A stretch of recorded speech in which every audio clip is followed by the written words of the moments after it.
The Heed the Call podcast. Cannot wait to overpay for your completely dispensable right tackle. Oh, yeah, cannot wait. Talk yourself into an offensive line makeover in the spring. And it's like, with all guys that the last team didn't want. That'll go great. Welcome to Heed the Call. Dan Hanzus and Marc Sessler. Marc, the Combine, the NFL Scouting Combine in the rear view mirror. How you doing, buddy? I'm doing good. I think that your commentary on signing, on adding an offensive lineman to the mix, kind of shows why, as front office henchmen, we'd be extremely valuable. We take it seriously. We're scouting that person with depth. Oh, absolutely. And coming up just a little bit later, we're going to have Sam Monson and Steve Palazzolo from Check the Mic to do our first real deep excavation of this free agency class, which, will be lousy with, not just offensive linemen, not just right tackles, but of all position groups. And there is value, Marc. There's value in free agency and ways to get better.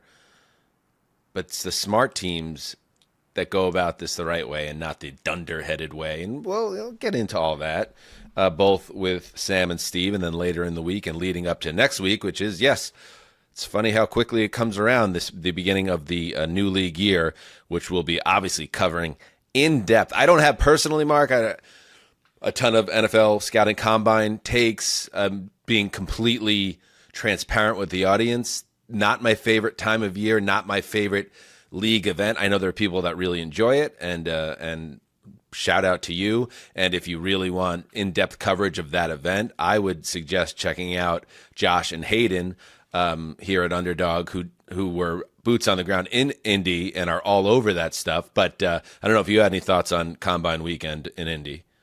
I actually, because we have complex weekends and lives too, where what I try to do is catch up a little bit in the following weeks on some of these workouts versus I'm not glued to a television for 3 straight days.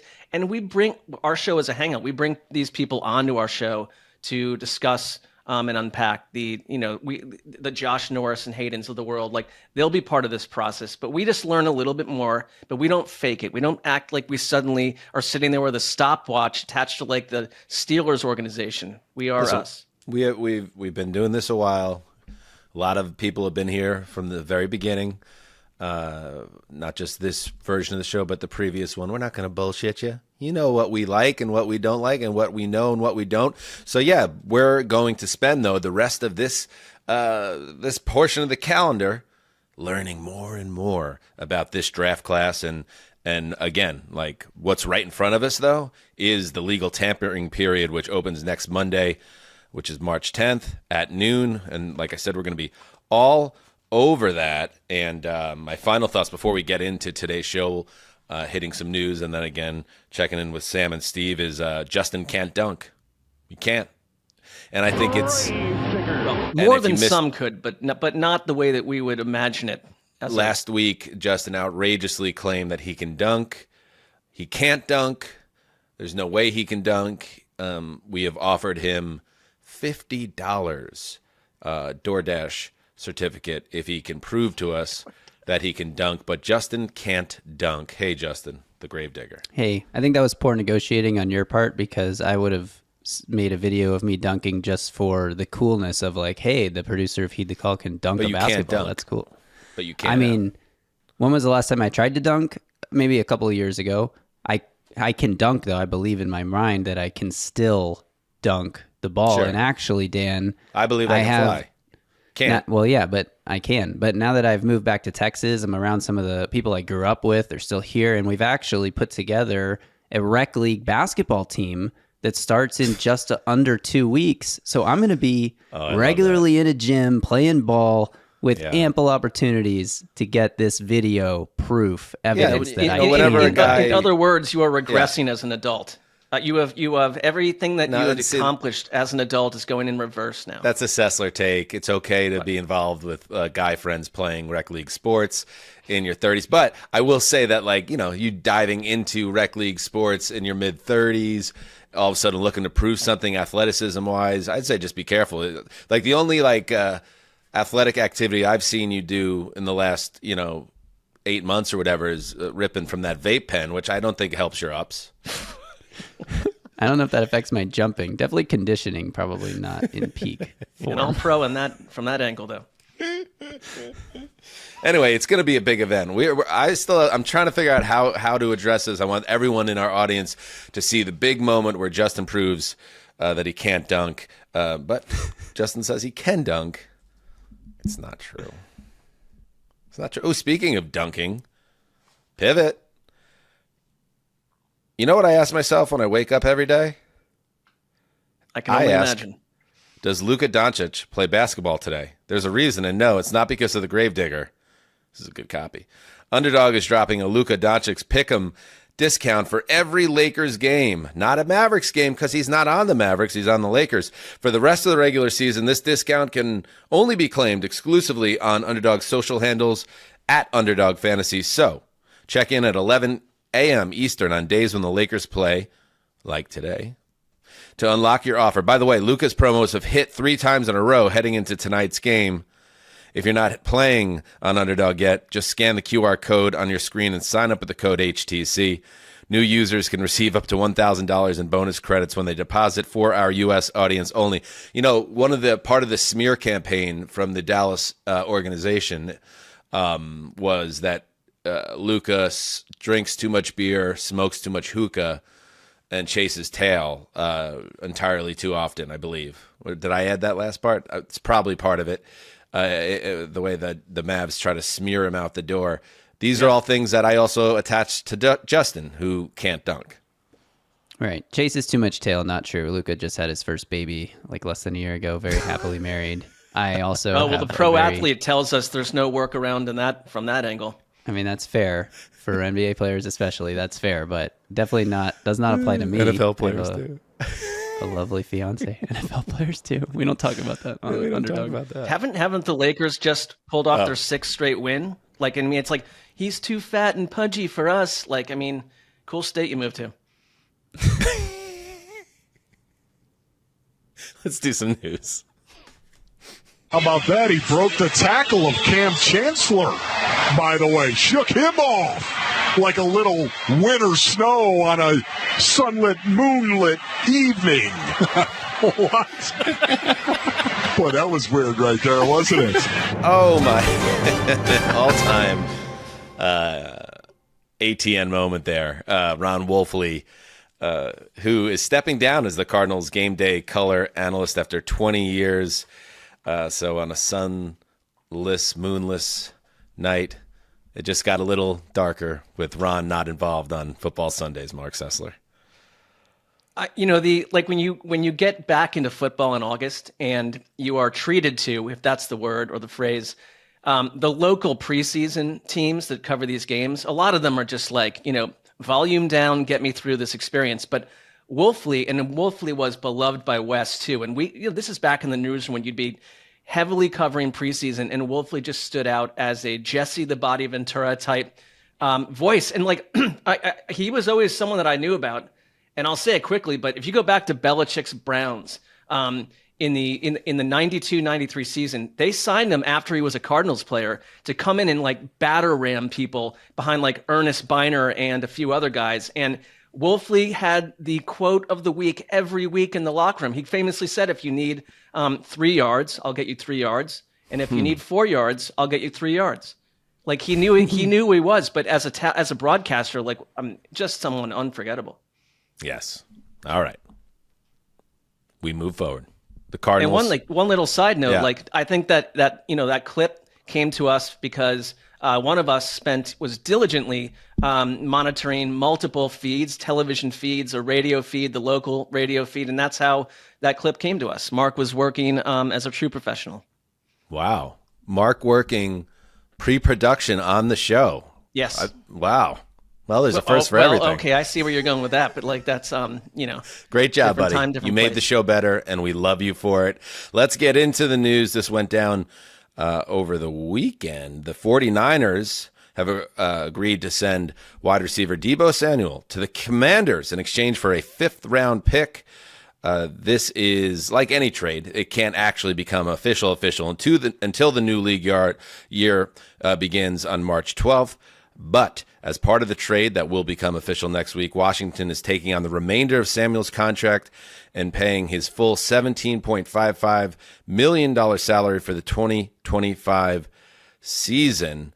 So there you go. And we knew Deebo and the Niners were not long for each other. This had been telegraphed for a while now. He goes to Washington, and that makes sense too, Ceci, because the Commanders, as we talked about on the show a couple weeks ago, obviously were positioned as the team that was going to make the big splash and have the big win the offseason, and grabbing Deebo Samuel is a big step toward that completely invisible crown. Yeah, and I think they believe that Cliff Kingsbury can coax a better season out of Deebo Samuel than what we saw last year. This is a player that, because of the way he's been used, I think he's taken a lot of punishment as a runner. He's not like a fly down field 30 yards, catch it in open air and keep going. It's like he takes a lot of hits. He's had some injury issues. But I would say one quick thing about the Commanders. I don't think they're done, because if you look at their roster, one of the reasons this happened, or why it could happen even financially, and they got it for a song pick wise, and we get that, but like they have 3 wideouts who are becoming free agents. Zach Ertz, who I think he piled up like 10 or 11 catches in their final playoff game and was a big part of their offense. He is a free agent, and there's whispers that he may retire. So they have to do work on offense, and this is part of the pairing him with Terry McLaurin, Deebo. I kind of think that's the perfect kind of spot for Deebo Samuel, and it's kind of you could see it as like a bounce back type year if he works in this offense. Yes, I think it's a very logical trade for Washington. It's an obvious move for them, and I do expect them to do more work because, like you said, they have to fill in roster spots, and they have a ton of money, and all this excitement around the team after they go from the number 2 overall pick to the NFC title game, all that. The only thing I'll say about this trade is it's one of those deals, as we were talking about at the very beginning of the show, like not everything is what it looks like in March, and Deebo Samuel of 2025 is not the Deebo Samuel of 2021. And if Commanders fans, and for instance, like I think here's one tweet that I got, I dared to say that, well, watch out, he might not be the same guy that he was at his peak. And then we get John Brown writing, "You just hate Washington. Jets suck and always will. Suck a fat baby's ass." First of all, gross, weird. There's a lot going on phrasing. Secondly, like it's just funny, NFL fans like. You have one good year, and now I have Washington fans saying that I will suck and my team will always suck. It's just funny how it works out. I hope to be one of those people. I think someone that turn on a coming dime at you one day. with "suck a fat baby's ass" is memorable, creative, and a powerful way to close the critique there. I think my point more being was, Commanders fans were so down for like 30, 40 straight years, and how quickly it changes, right? But. Yeah. Yep. The overall point being, yes, he looked like a guy, and we talked about it on the show for years. Deebo was the king of, he takes a big hit, he's down on the field, he looks like he's dead, he's being carted, and if you had him on your fantasy team, you'd be living and dying. He's in the blue tent, and then 2 plays later, he's out on the field and he's making a big play. The lack of explosiveness in the last 2 years is very notable. He's approaching 30. And while I think it's definitely worth the gamble for Washington, because it's not much of a gamble at all for a 5th-round pick, and you could afford him, I'm not penciling him in to be a big-time impact player. It's a kind of wait and see for me. I like the deal, but I'm just saying it's not definitely going to lead to a major uptick for the offense. Not for sure. I'm with you. I think it's let's see what comes of it. But I mean, the other side is. The Niners, there's whispers that they would move on from Brandon Ayuk as well. They've got Ricky Parasol. Like they're an interesting. They're at an interesting. Move on from Brandon Ayuk. They just signed him to a multi-year deal. Well, it was in August. It was sort of presumed that they were going to move on from one of these guys. I think at this point you can't do that. But coming off injury, and like they're a different team right now. I just wonder what they're thinking inside. I think they're a very prime candidate to go wide receiver at multiple rounds in the draft and kind of restock Shanahan's offense. I think I trust John Lynch. He's a very good general manager. Shanahan knows what he's doing. I think this was a good move by the Niners to move on from Deebo. You don't get a lot of value, but you get the cap space. They love Brandon Ayuk. They just made him one of the higher paid wide receivers in the league. They're going to hope he's going to be able to rehab from that injury. Ricky Pearsall really flashed at the end of the year. Juwan Jennings is also under contract with that team. I think they're going to be okay there. And now we see if Deebo can still play the guitar in Washington. In other news, one more other note around San Francisco. Trent Williams, he will be back. The left tackle stalwart coming off an injury-plagued season. He is back with the Niners. So Deebo gone, Trent Williams back. Speaking of back, the Rams and Matthew Stafford, let's put this soap opera quickly to rest. This happened on Friday. They agreed to a restructured contract to keep him in Los Angeles. And we could kind of stick a pin in this a little bit, Marcus. We're going to have Jordan Rodriguez joining us on Thursday. But it is obviously notable that after all the drama around Tom Brady and the ski slope incident and Starbucks gate and everything at the combine, that he ends up exactly where I think a lot of people thought he would end up, in a perfect system for him. And the fact that you're not hearing a lot of financial terms around this means that the gambit probably didn't really work in terms of trying to get him paid. But ultimately, the idea of playing for some other team was not as enticing as staying in Los Angeles and ending his career on a high, potentially. Yeah, and we'll hit the Rams side of it hard with Jordan, but like, I guess my overarching question was like, how realistic was it that he ever was going to leave? Like they kind of gave him the respect to go out and look, and for me, it just changes the quarterback market, because had he ever gone to the Raiders and they pursued him hard, or say the Giants, that removes one slot from all of this. But now those teams are back looking for a quarterback. And so from that angle, it's a big move for the rest of the league in the offseason. And it's not lost on me or any of us that Tom Brady was very interested in making him the Raiders quarterback. That's not the case. Tom Brady was very interested in Ben Johnson being the Raiders head coach. That was not meant to be either. So Tommy, getting close, but not there. Tommy dealing with some disappointment at this stage of his life. Also, the Rams and left tackle Alaric Jackson have agreed to a 3-year, $57 million deal. $35 million of that guaranteed, so he stays in LA to protect Matthew Stafford. That's a nice move. That is a 26-year-old former undrafted free agent. When you can hit on those and they turn into players, that is how organizations that are run well thrive. Also coming back, Travis Kelce, he confirmed it. He, I think, sent a text to Pat McAfee, who right now is in a border war between Canada and the United States over some comments he made at a wrestling telecast. But before that happened, Kelce texted McAfee, said he is back. He can't go out like he did with that bad taste in his mouth. So the tight end, now we'll see if the Chiefs feel the same, what kind of role he'll have. Also, the Chiefs and guard Trey Smith, non-exclusive franchise tag there, which means that any team can match the offer and take away Trey Smith, but they're going to have to give up 2 first-round picks. Nobody's given up 2 first-round picks for Trey Smith, so I expect fully for the guard to stay there. I mean, I think the Trey Smith development is equally as big as getting this version of Travis Kelce back. I'd like to see him have maybe a bit of a calmer offseason. I think he'd be motivated. It's sort of presumed it's his final year. He didn't exactly say that, but if I'm the Chiefs, I keep Kelce. If I'm the Chiefs, I keep evolving that offense, though. Like, where he is part of the offense, he's not the centerpiece in this more. Like, and they, I think the season kind of told us that. But keep changing and evolving. Like, they've changed their offense 4 years in a row. You can do it again. In other news, Rap Sheet. By the way, did you see Rap Sheet? The Rap Sheet. Jordan Schultz. Showdown at the Starbucks, which we hit in depth with Jason Zumwalt and Justin on the Friday Fun Show on Patreon. So go find that if you want to hear like our thoughts on what went down in Indianapolis. But that became such a big story. It was like the biggest story at the Combine, which might say something, that it made it all the way to Inside the NBA with Barkley and Shaq. Let's listen to a little of that. And Charles Barkley. Gentlemen, how are we? I'm in a good mood, man. Why is that? Well, because I was at Starbucks today. And? It's dangerous in there, Ernie. What happened? There's fish flying everywhere. Those- I was like, see, I don't normally go to Starbucks because that's where rich white folks go. I used going to get Rich my white folks go Yeah, to I love to go with black Is that folks. the place where Yeah, that's what they Apparently get it's their where a coffee. lot of reporters go But to. Apparently. $2 coffee is where you have to be rich. Ain't no $2 coffee.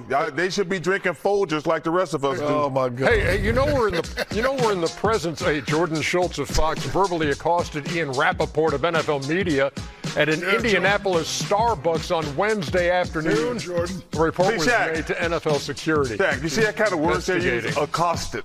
Yeah, Costa. Whooping his ass. That's what happened. Yeah, Jordan. Yeah, you'll stop what I talking told you, now. Jordan. Get that Frappuccino thing right next time. Hey, you know we're in the presence funny of about that royalty tonight. What? What's that? You know what's funny about that story? What is? I've been knowing Jordan for a long time. Of course, his father's Howard Schultz. He could have owned all the franchise, but he decided to go a different route. I've always respected Jordan for that. But yeah, Jordan, hope you got it. Ian. I got Ian in this one. May 19th. Let's do it. 19th. Hey, we'll let them go first as a warm-up, then me and you will go. By the way, May 19th. So there you go. Shaq siding with Schultz in a potential Royal Rumble, while Sir Charles sides with Rap Sheet. Where do you come down in the bare knuckle match between the two former guests of Heed the Call and Around the NFL?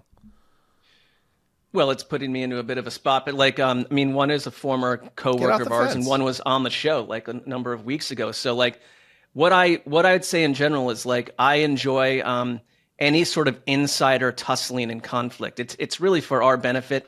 And we've been to that Starbucks many times. There's not a part of me that doesn't believe that where they were positioned and standing, every NFL executive and 200 reporters are walking by you like it's a train station. So was it even done by the two of them for show? I don't believe so. That's a little high concept. I had a private conversation with Mr. Rappaport about the incident. It was not staged.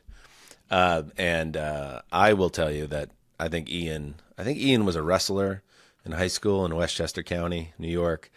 I think he would trash Schultz. So I'm not afraid to say how I feel. Marc Sessler may be a little different, but I'll tell you how I see it. I think Rappaport takes him down with a reverse chokehold. Well, if you're asking me from who would win in a physical I altercation, did. I literally asked you.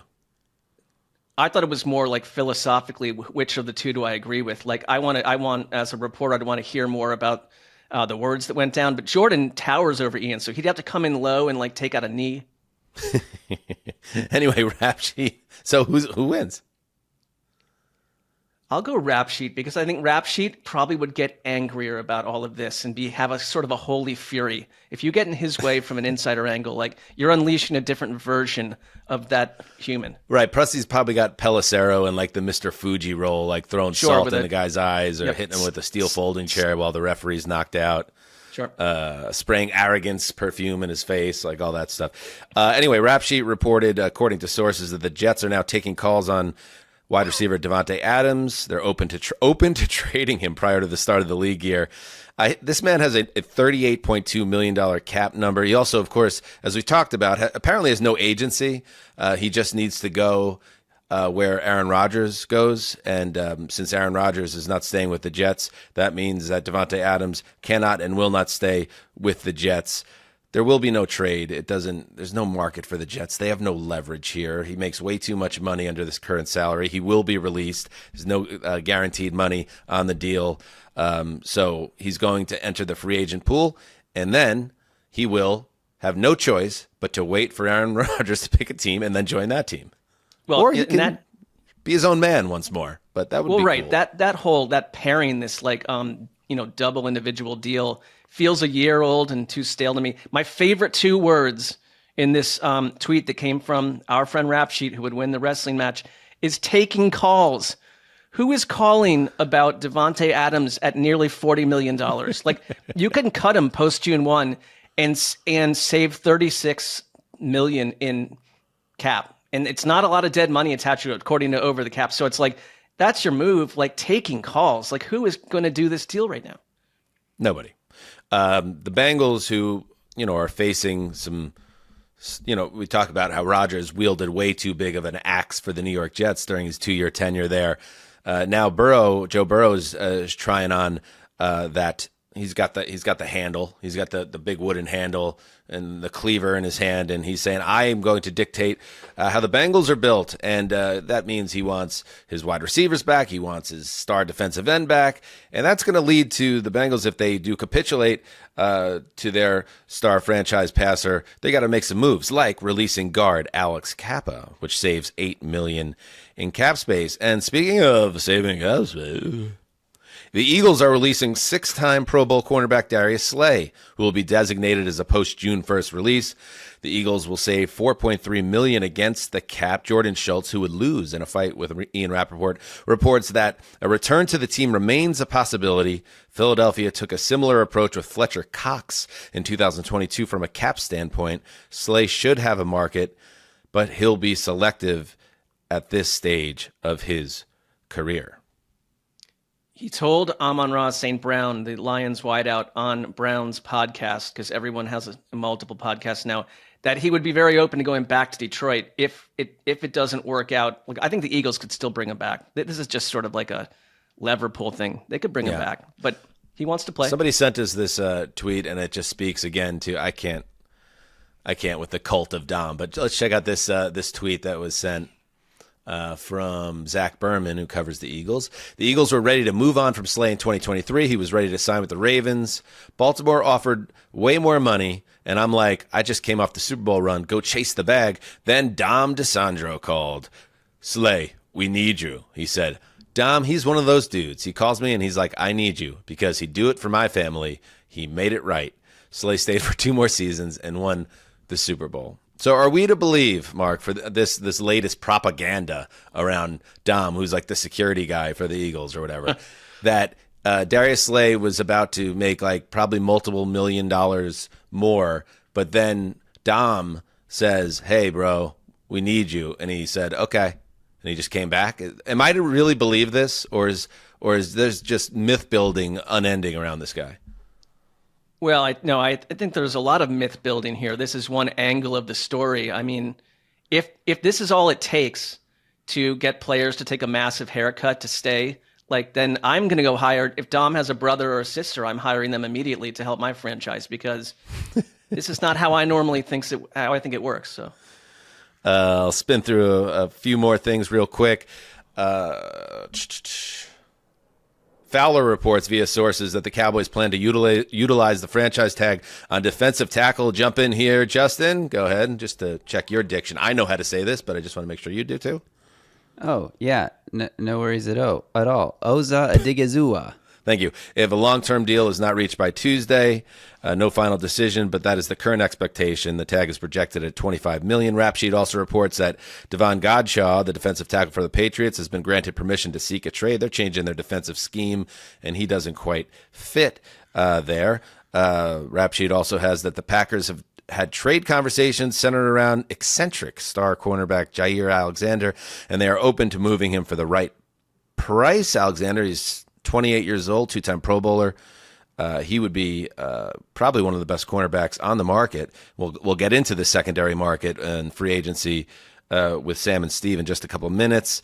And finally, Mark, the Buccaneers reinstate John Gruden into their Ring of Honor. This stuff always confuses me.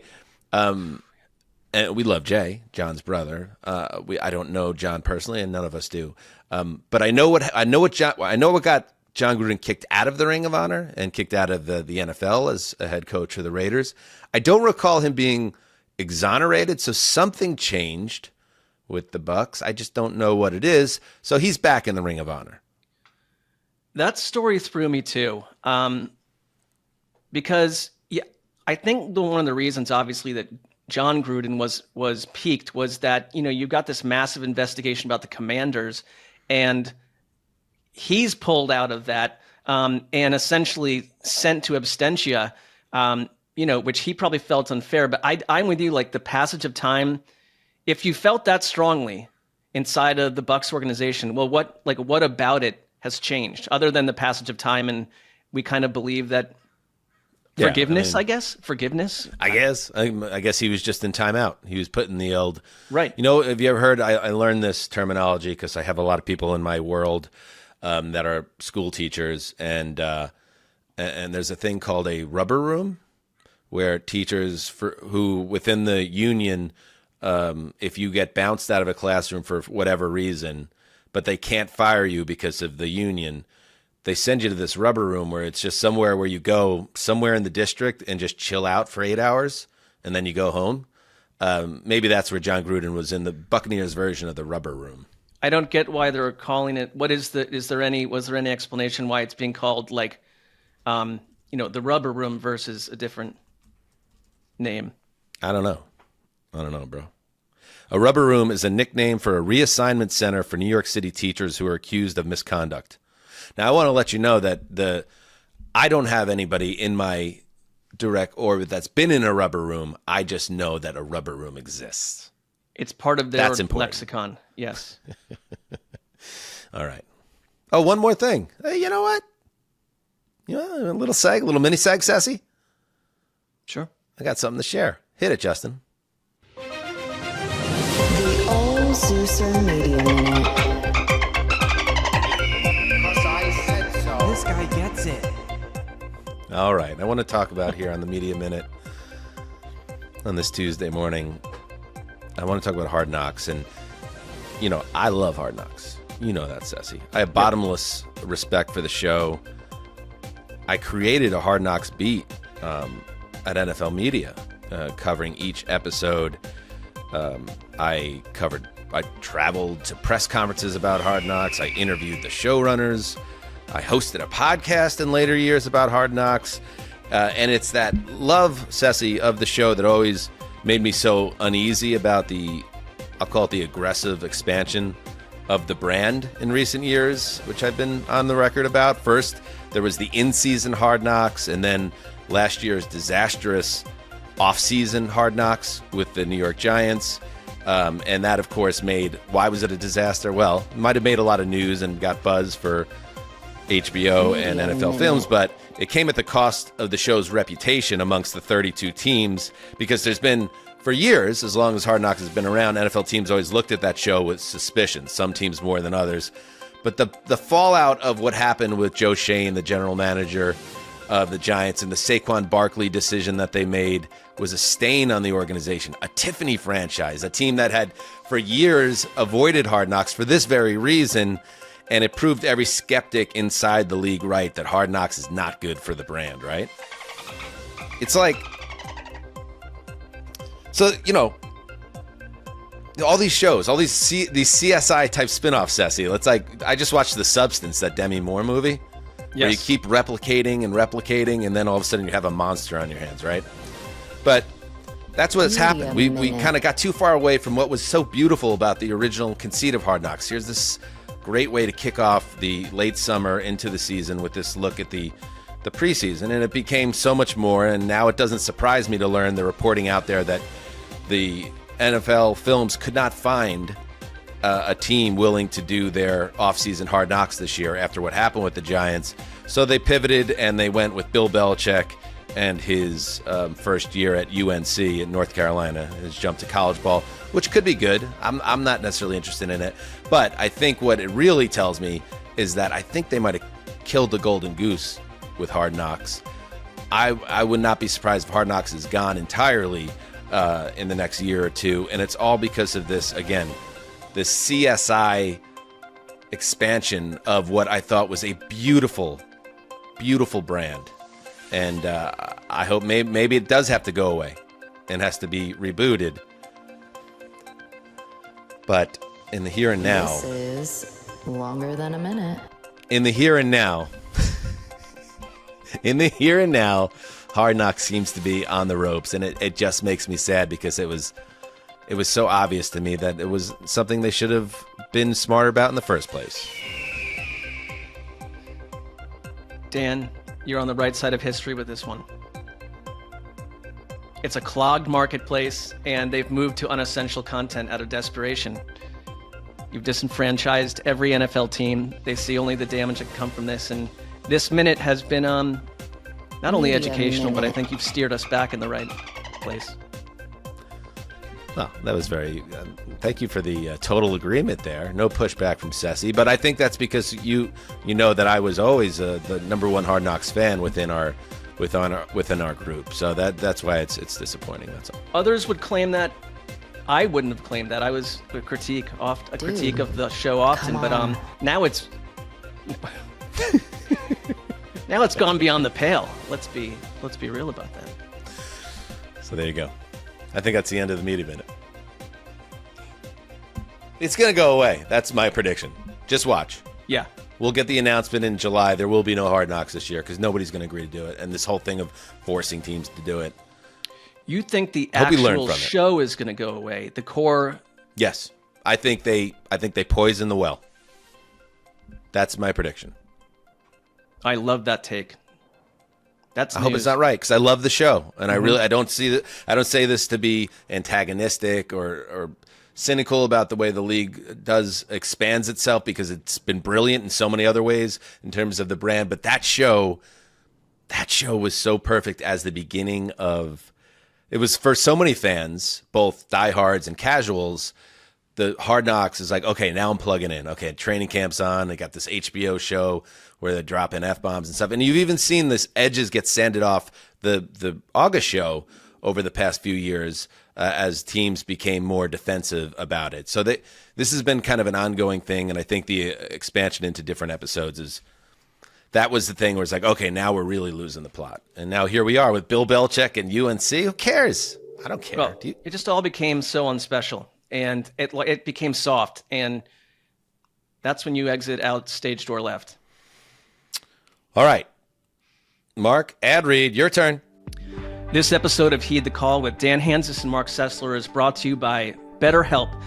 Think about your favorite leaders, mentors, and idols. Maybe you're thinking of us. I don't know. Anyway, they, or we, don't have all the answers, but they do know when to ask questions or seek support from their community. It's easy to forget that we're all better when we have a support system behind us. Even us, Dan, you and me. Therapy can be a source of support for any area of your life. It's time to shift the focus from doing it all to knowing that we're better when we ask for help. I do a little bit of therapy, and I believe that was true of you, Dan. And I know it's helped me quite a bit. And so I would vouch for this. So if you're thinking of starting therapy, give BetterHelp a try. Entirely online, it's designed to be convenient, flexible, and suited to your schedule, serving over 5 million people worldwide.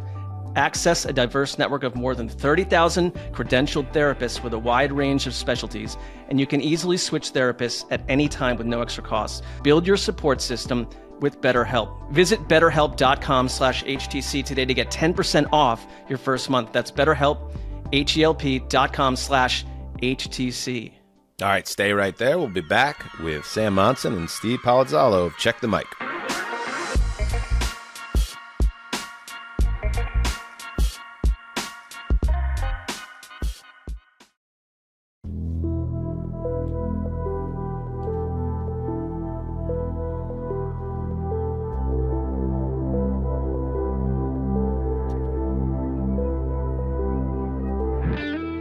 Welcome back. Our next guests, we're very excited here. There's a kinship between these two gentlemen, Marc, Justin, and myself. Heroes over at Pro Football Focus for years. Now in their own renegade pirate ship, Check the Mic with the 33rd team. It's Sam Monson and Steve Palazzolo. Welcome to Heed the Call, boys. Thank you. It's great to be here. What an intro. Beautiful. It's true, though, right, Sessdog? We got Sam and Steve right around the same time. Even I think it was last August, right? We had our long run, almost identically timeline-wise as well. 13 years, I think, 14 years we did there. And we started this enterprise, and you guys started the same thing. And we're very happy where we're at here with Underdog and the type of show we're getting to do. And Sam, the only man in the football entertainment business with a better Irish brogue than me. I'm sure you guys are feeling pretty good about your decision, too, because I know the show's doing great. Yeah, it's been great. Unfortunately, the Irish accent has kind of waned over the years since we moved over to America. Sadly, because now I kind of need it again, right? There's a game going on in Dublin. Now's the time I need to ham up the Irish accent that doesn't exist anymore. But yeah, it was weird. We'd been kind of working on, plotting our exit effectively for a while, like looking to the future, looking to take our show kind of and try and get some ownership over it ourselves. And almost right as we were prepared to do it, like you guys went there first. You're like, oh, look, other people are doing this as well. This could work. It was a weird time in NFL media, right? Like new shows and, just I remember at the same time being like, hey, come see our new show, but like, heed the calls going too. And, go, make sure that you're catching everything, You guys had the classic Twitter announcement, like something big is coming. You put it out there. It was time with ours. I would say that the one slight difference is that Dan and I did not spend a lot of time planning our exit from NFL media. It was planned to some degree for us. So there were a couple months there that raised some questions about the future. But I'm thrilled. I think all of us would be thrilled to see where our collective shows are. Here we are a month after the Super Bowl. And here we are, free agency right around the corner now. And, check the mic. You guys are all over this, obviously. And that's why we have you on the show, because you guys are experts in this and understanding what to expect this year. And I'll start here because we had Lance Zierlein on the show last week, and he called the draft class of 2025 a mudroom draft. Which, not sexy, not something that you're excited to have, but important and functional. I get the feeling, Steve, that we might have the same thing cooking a little bit with this free agency class. We've had sexier in the past. Is this a mudroom free agency class as well? Yes, and it's probably going to get even worse, right? Like with franchise tags and all the top names, essentially going back, to their current team. I feel like the last couple of years have been like this, right? As teams have gotten a little bit more analytical, I think overall they're making slightly better decisions. It doesn't always show up in the records, right? Somebody has to lose. But I think overall the teams are doing a better job of keeping their own, not letting big names get to free agency. And that's why every year you get to free agency and it's like, oh, I got some big names, but no, there's not really a whole lot. So you got to get that second wave of starting caliber players, but not the big splashy names.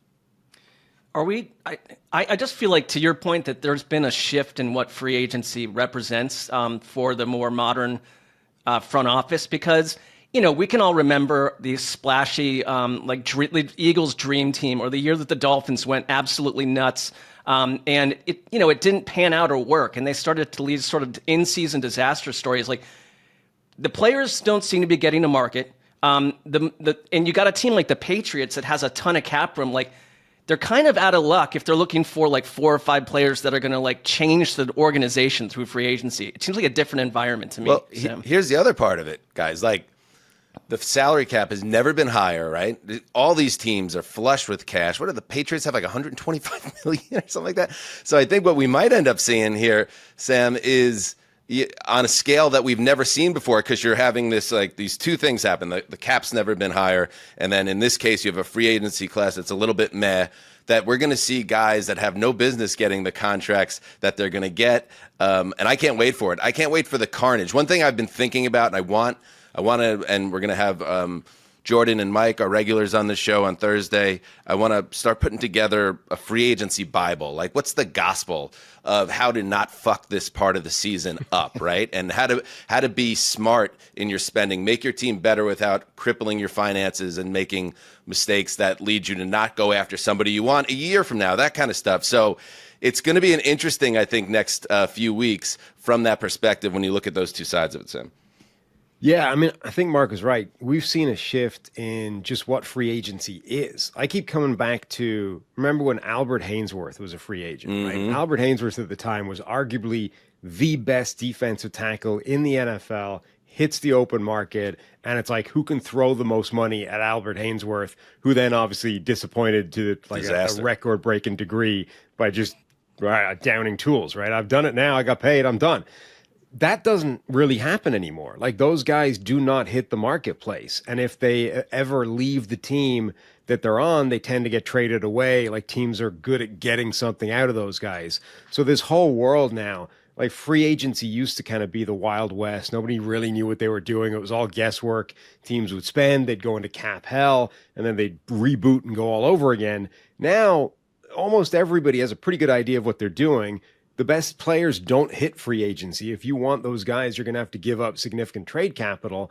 And as you said, there's never been more money to spend. And again, even now, the smarter teams are like, well, you don't go on a spending frenzy and just bring everybody in, but you can spend pretty healthy money and bring in, a series of guys that are going to start, that are going to be useful contributors, that are going to be important players, but are not, you can't, like, let's just go buy a dream team right now because we've got $150 million. It's like, let's take off several important players that we don't have to go find in the draft now, and let's continue to sort of build the team the right way. And then what we were talking about the other day with the Deebo trade, like, having a bunch of cap space is not a bad thing just inherently, right? You don't need to get rid of it all and spend it just because you have it there. It's always useful to have that war chest sitting there so that if a guy suddenly does become available who's, on a bloated contract that a team wants to get rid of, you actually have the ammunition to make that happen, whereas other teams that spent all their pocket money are out of luck. Makes sense. And let's now turn our attention to this draft class, this free agency class. And, why don't we start at the quarterback position? Wither Sam Darnold. So he is obviously the big QB name. I understand that. I don't know if it's both of you or one of you, but how scared are we of Darnold being the next really bad contract? Do you think he's a guy? Would you run from Sam Darnold if you were running a team and you needed a quarterback right now, Steve? I'm not running from him, but I don't know if I'm running to him. So, I'm very lukewarm. I'm lukewarm on Sam. I'm a big, we're data people here, guys. Mm-hmm. And we have one great data point with Sam Darnold, which was last year.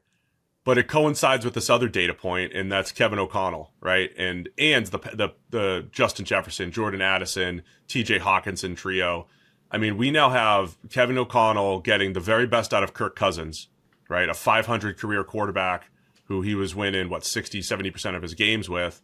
And we have Sam Darnold with an absolute career year after looking like his career was over. And so that's the challenge, is if you're the Raiders or you're the Titans or you're another team that's like, yeah, we'll do that with Sam Darnold. Are you trusting for the next 4 years at $40 million or whatever it might be that you can do that as well? If you're honest, if you're truly honest. So that's the challenge with Darnold. Plus, Sam, as you like to keep highlighting, the last two games weren't just bad, right? They were like, hey, we're in 2018 rookie year, Sam Darnold bad. Ghosts bad. Yeah. You've seen Ghosts against the Lions and Rams. Yeah, not great.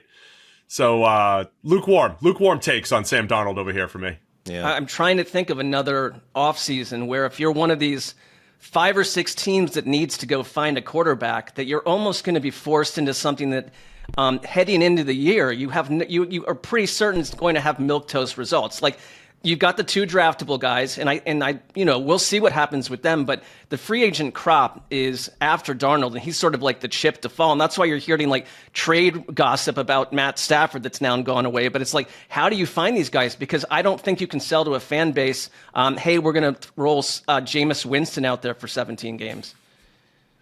Yeah, and look, this is why the Darnold thing's interesting, because he wasn't just pretty good last year. Like, it wasn't just a sort of slight step forward from his baseline and maybe there's some viability there. He was really good for most of the season and then imploded right at the end.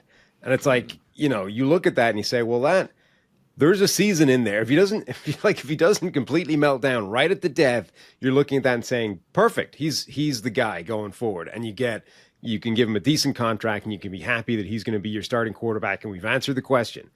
Now you saw the very last 2 games. You're like, well, at the very minimum, there's a scary element to that. But it feels like he should get the next one of those Baker Mayfield, Geno Smith type of contracts, right? Where you're not getting $55 million a year. You didn't prove beyond all doubt that you're definitely the guy, but you at least, show that you can be the guy, and the $15 million discount is the scare factor. Like, because you melted down at the end, we should get $15 million a year just as insurance back on that. And that kind of feels where it should land. I don't know whether it will or not, but that's what I think a team should be trying to get out of him. Yeah, and I don't know if you're aware, guys, but I am the queen bee of the Darnold hive. I always believed in him. I was so happy to see him have that moment. It was kind of crushing to see it the way it ended and marred an otherwise brilliant comeback season for him. But yeah, I think even deep within the Darnold hive, there's a general understanding that let's make sure Sam ends up in a place that makes sense for him. Don't send him to Siberia. Don't send him to one of the New York teams. Don't have him sign a big contract with a team that doesn't have the right structure around him, or you might end up looking very foolish if you are a team builder. Now, you mentioned that, Steve, you're data people, and I'm curious if the data backs up. Now, this person is not a free agent, but he could become one, or he could be moved in a trade. Like, this is not just a free agency conversation necessarily. It's new league year and the trades that will come. With or Kirk Cousins. So here's my question. He went out there and he let it be known Super Bowl week that, hey, guys, like right around week 10, I banged up my elbow, banged up my shoulder, and that explains why I became the worst quarterback in football. Did the game tape, did the analytics back that up? Was he a serviceable or to good quarterback before that injury? And because I'm thinking he's one guy I got my eye on if you're looking for a bridge quarterback that might give you some real value at a pretty good cost. Cousins, shot, not shot? I would not take a shot on Kirk Cousins at this point. And even, I think there's something happened in the second half of the season. We all watched that Monday Night Football game right before he got benched, where I think the Falcons were afraid to call a pass. I think we were afraid to watch a drop back at all from Cousins. He had that game against the Chargers with the 4 interceptions and just some awful, awful turnovers in the red zone. So my concern with Cousins is I feel like not only has he been a great businessman, but he's also been great at selecting a team with great pass catchers, with an indoor environment. I'm a big dome guy, right? I'm a big believer if a guy's playing in a dome 8 to 10 times a year, that helps a lot statistically. And Cousins has had the benefit of playing indoors for the last 7 or 8 years in Minnesota and Atlanta. And I think he's kind of made those decisions to make sure that he's in those good places. So if you're Cleveland, like there's no way I could be the Cleveland Browns and say, yeah, Kirk Cousins is our guy. Bring him in. Pittsburgh, in the AFC North, or the Jets. I just couldn't do that. So could Cousins in the perfect environment with great pass catchers still have success? Yes. I just don't know if that environment, we're talking the Giants, the Jets, the Steelers, the Browns, so many of those teams just don't fit the bill for Kirk Cousins right now. Yeah, buyer beware on that. I'd agree. The wide receiver group to me is it's intriguing but also puzzling, and without a lot of big answers beyond T. Higgins. It's like I feel like every one of these guys, we're a little concerned about the age. We're a little concerned about the durability. Chris Godwin is a wonderful receiver, but coming off a massive knee injury. And I feel like there's a lot of guys here. It's like if you're looking for a 3, I can give you a 3. If you're looking for a 2, I can give you a 3. Like they're patches and there's depth there. But is there a diamond in the rough? Do you think that there's a good mix of age, health, possibilities? I mean, I think there's a lot of guys, everyone's got something to be scared of. I think that's another way of putting it. There's just no sort of super clean prospect where everything's good. They're hitting free agency at the right age, and you've total confidence in throwing money at them. But I think there's some interesting reclamation project type receivers. Marquise Brown is going to hit free agency. We really never got to see what he would look like in that offense with Patrick Mahomes. He got injured almost immediately as soon as he got there. Okay, he made it back, but who knows sort of what version of Marquise Brown that was or how much sort of he missed during that time of getting up to speed with the offense, figuring out exactly how he would work. But he's a guy that's got speed that can play in multiple different positions in an offense that isn't crazy old, is still in his prime, mid-20s. If I needed a receiver in this group where you're this is not a great year for receivers, I'd definitely be interested in kicking the tires on Marquise Brown and bringing him in. You guys are, I was going to say we dress alike and agree on the same player. I mean, I would love to believe in Amari Cooper or Stephon Diggs or Nuke Hopkins, but I did a year ago on all of those guys, but a year happened, and sometimes that year means a lot in receiver land. So that's my challenge with those guys.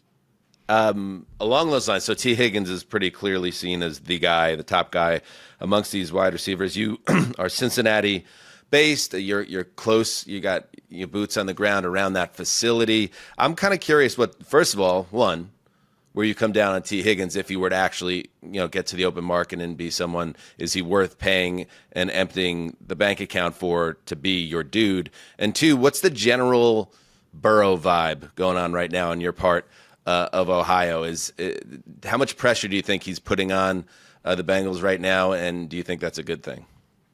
Oh, I think he's putting a ton of pressure on them. Like, I have rarely seen a quarterback sort of be as vocal and as direct that Burrow has been towards the organization of saying, we can keep all of these guys. Here's how we can keep all of these guys. Like, this is extremely doable.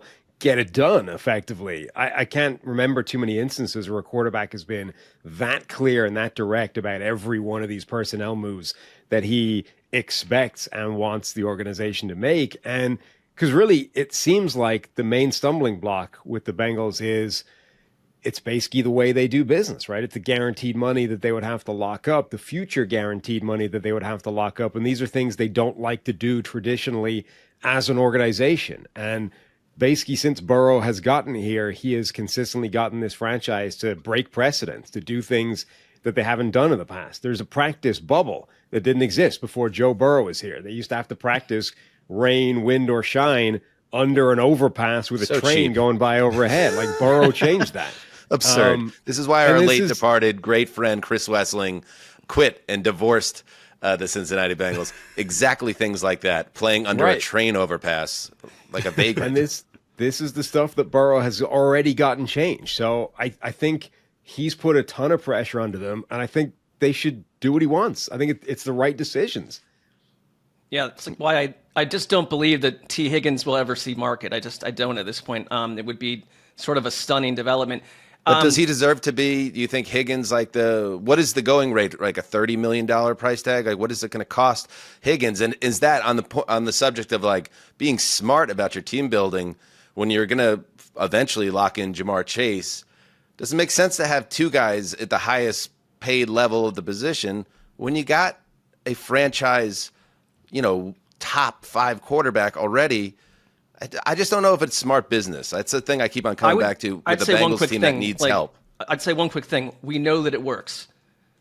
They're not gambling on someone that we don't have proof positive in. And it's like, I wouldn't break this up at all. That's just me. Well, define works since the Super Bowl. Well, I mean, they have one of the more compelling offenses around. Sorry, they Steve and Sam, even won without right Burrow at times. Hang in there a second. Mommy and Daddy are fighting. What do I'll let you guys hash it out. What do you guys think? I mean, I always view it like this, like when the Chiefs locked up Patrick Mahomes, and it's like, all right, we know we have him for the next decade plus.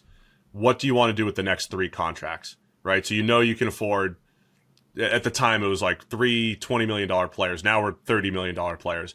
What do you want to do with the next 3?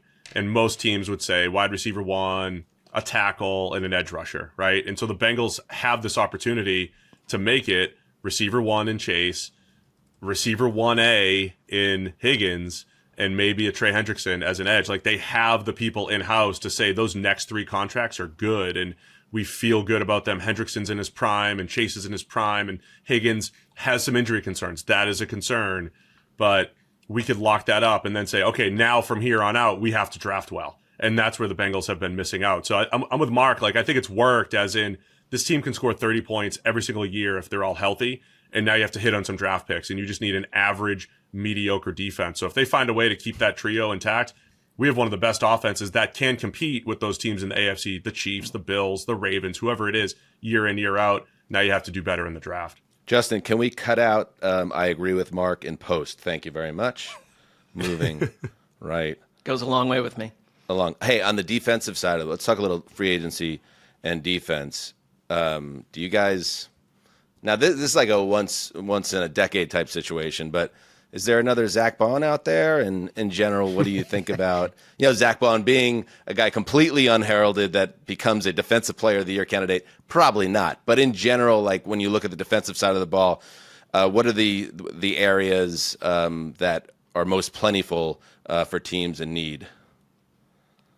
The funny thing is, we might get Zach Bond being Zach Bond again. That's I'm true. not sure the Eagles are going to have they have the ammunition. I'm not sure they're going to want to do it, though, given the contract price tag. So maybe a team can get a second crack at Zach Bond at a dramatically different price tag this time around. I think there's a ton of defensive linemen this year. Like, I think they're not the flashy names like the best defensive linemen in the NFL, but I think there's a lot of guys in this world of everyone has a rotation. Everyone's got 6 or 7 guys that are going to play snaps on the defensive line. You can get people that are going to come in and be significant parts of that. And half of them are coming from the Eagles.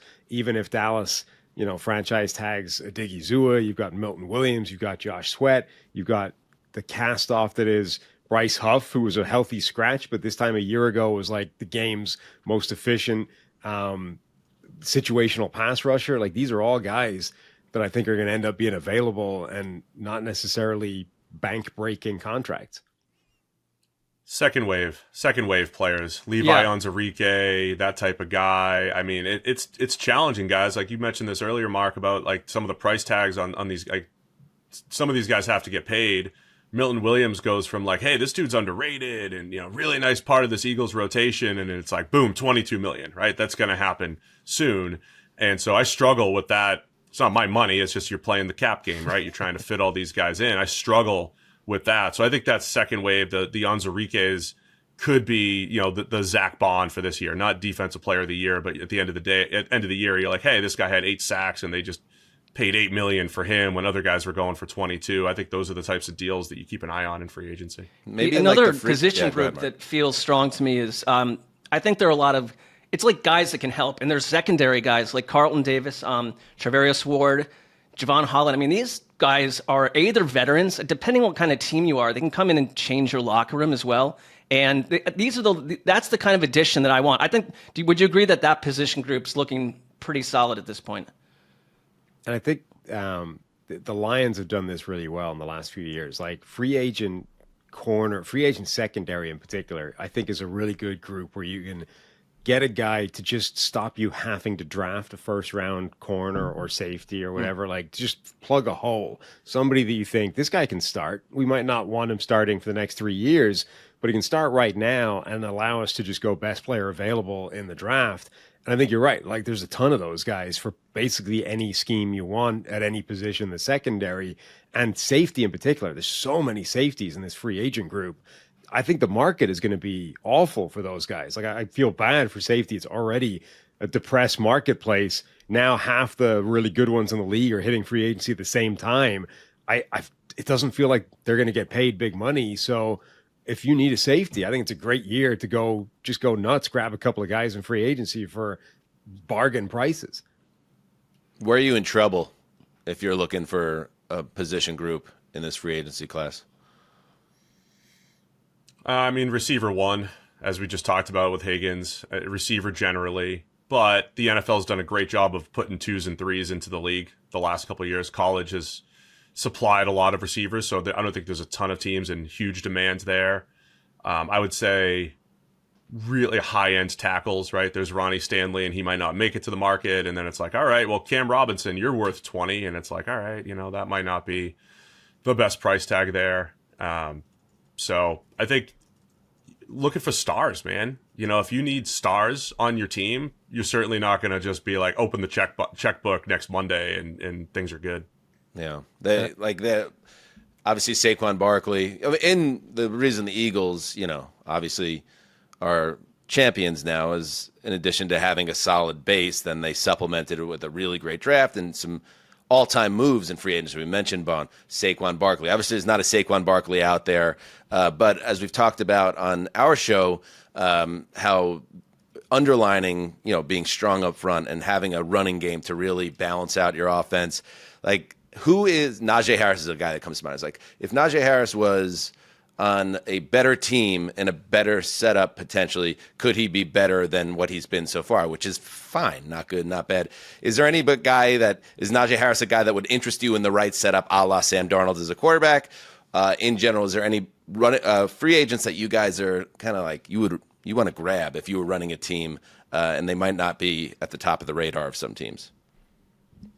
Morgan Moses. every year.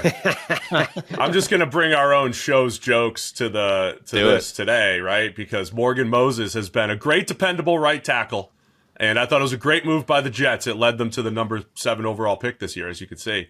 But Morgan Moses, if you need a right tackle, that dude's going to come in and start and probably not get hurt. So that's my guy every year. I know you also love the Barbarian. Yes. Dennis Gardeck. You've mentioned him quite a bit.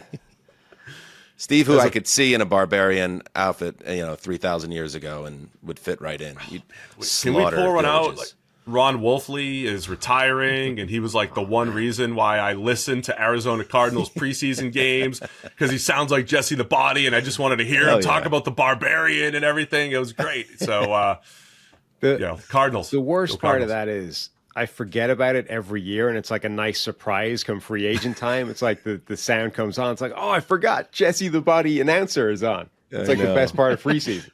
You got a dude, really? Sam, that you love, and conversely that you would run from in free agency? I think guys like Darius Slayton in the right team. Like Darius Slayton there's a lot of these guys, Jacoby Myers was this previously, where when they're forced to be like the top option, it's like, man, this guy's like a poster for what's wrong with this team, right? When Darius Slayton is one of your best receivers, it's awful.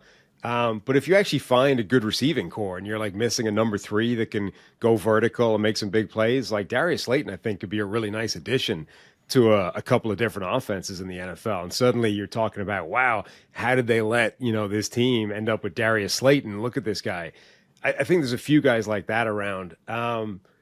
People that I think there's so many free agents, this group, that it's not that I would run scared from them. It's that there's something to be scared of, right? So, Mekhi Becton, right? Great season for the Eagles. Even that season, we're still dealing with injuries, and his injury history generally would be something to be pretty scared of. So the Chiefs, if they tag Trey Smith and all of a sudden Mekhi Becton might be the top guard on the board, I mean, are you giving Mekhi Becton like high-end guard money with his injury history? I'd be pretty scared of that.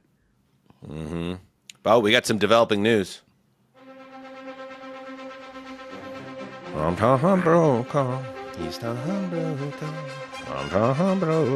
sheet. The Bengals have, in fact, franchise tagged wide receiver T. Higgins a second time per T. Higgins. So maybe not per rap sheet. No surprise since he wants, obviously, we just talked about it, with Burrow putting the pressure on the organization. He has a second tag now. He's very expensive. We'll see now if they can turn that into a contract. Could it be moved in a trade? I don't know. We shall see. But the Bengals are going through the motions, at least, to keep this guy around. So there you go, boys. At least one more year of seeing them, right? So that's sure. It at least buys you time. Second tag, one more year. And I was a Jermaine Burton fan last year for the Bengals. Character issues, but the upside, like if he hit all of his talent, he would make T. Higgins expendable. I'm interested to see if they draft another receiver and say, okay, now we can make T. Higgins expendable. So that'll be interesting in the draft if they could find a replacement potentially and then let him walk finally. Or, they can trade him. I mean, this is like Philadelphia, and when they acquired AJ Brown, that was a first-round draft pick. I don't think that T. Higgins is that good. I don't think he's in that category, but you let him walk. You're saving some money. You're getting maybe a comp pick out of it. You tag him. You could potentially trade him for a first-round draft pick right up until those first-round draft picks are spent, right? So, sure, they can definitely keep him, and that might be the most likely scenario. But I wouldn't rule out the idea that this is that he might not be there this time or come the season. They might still move him. Steve, Sam, you've said it all. Tell people where they could find Check the Mic. Everywhere you can listen to podcasts. YouTube. Got a new studio being built soon. So you can see us on YouTube in our new studio very soon. But yeah, anywhere you listen to your podcast, search Check the Mic. Sassy, it feels like a little bit of a, if we are on parallel tracks, we got to start breaking ground on the studio. How much space do you have in that Hollywood setup of yours? I would call it a studio, like maybe if you were a Lego figure, a collection of Lego figures, but not for actual size humans. Guys, we're very happy for you and the launch of your enterprise, and It's so good to connect, and let's do it again soon. Have a great you too, guys. Thank you, guys. New Year. Thank you guys have created as well. It's awesome. It's a love fest. Thanks, guys. There goes Much Steve appreciated. and Sam of Check the Mic. Yes, get them anywhere, and be smarter about football if you do.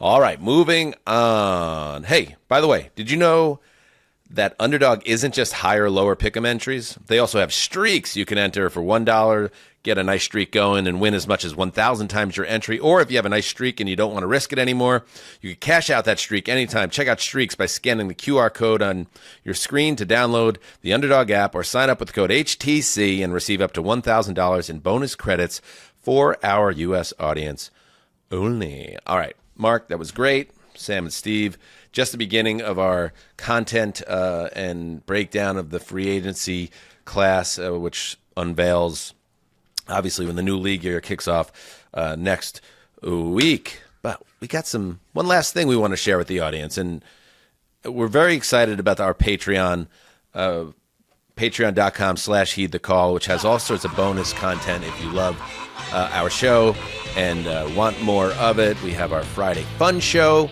which I know people really seem to enjoy, Ceci. Yeah, I think it's one of the easiest, in a good way, things that we do all week, because it's just us being hangoutish. And I think people, if you get behind that paywall, you're going to find out why it's a hit. Yeah, so you got the Friday Fun Show, and just to give people that are curious about the Patreon, we're going to make the Friday Fun Show this week available for everyone, as long as you go over to patreon.com/heedthecall. You could do a free tier sign up, and that will give you access to Friday Fun Show. We, of course, have a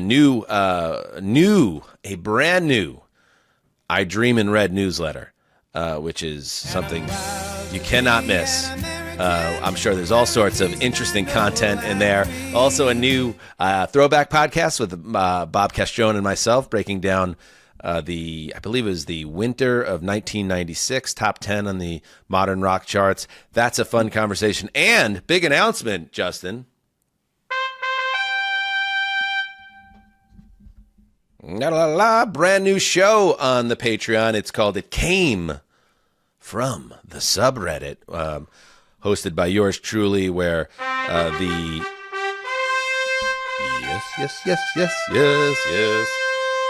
Heed the Call subreddit, which is popping off. I believe there's over, 11,000 people on that and growing every day.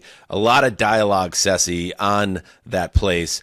And, I've been on the record that there are good things about the subreddit, and sometimes it's a real sewer. And I decided, why don't we have a forum where we could check in and communicate with these people, in some cases these serpents, and really get to the bottom of the things that people want to know about the show. It's a little bit of a inside baseball program every month. That's exclusively on patreon.com/heedthecall. You've got some hardcore psycho types on there, and I mean that in a positive way in terms of their devotion to the whole thing. And I can only imagine the questions and debate that will come from it. I will actually be tuning into that just to find out what unfurls, because I think it could lead to some of Dan's best moment. I mean, you're gonna. It's just sort of like a late night, overnight radio host type situation where you. I think it's going to be callers, but you're working with the viewer. I think it's going to be a nice, like that kind of schmoozer, Steve Summers, just me and the audience talking about things that we might not talk about on Heed the Call proper.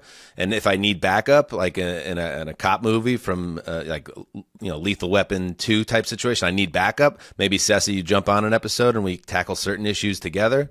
But make sure you check it out. It came from the subreddit, just the latest offering. Ceci, any final thoughts? Well, my only concern, because I know how the subreddit and most subreddits work. It's like, oh, is the show better without Marc on it? Like, that's the one kind of trapdoor you could find yourself as the other person falling into. Like, I kind of think the show is a little more functional when Dan's just operating solo and Marc's your mind, the way the mind operates with you sometimes, Ceci.